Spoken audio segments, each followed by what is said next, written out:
Εδώ βλέπουμε μερικά Ceramic Open Plant Terrarium. Είναι φυτεμένα μέσα σε αυτά, περιέχουν ενεργό άνθρακα, δεν είναι κασπό, καλύπτονται με λευκή ψηφίδα. Το ένα έχει ψηφίδα κόκκινο-λευκό.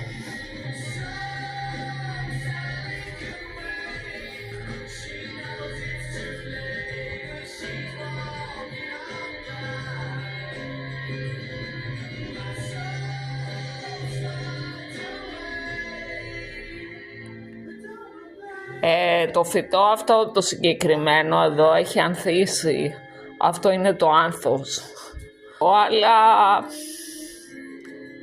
αυτό είναι το άνθος του. Ο κάκτος εδώ είναι εμβολιασμένος.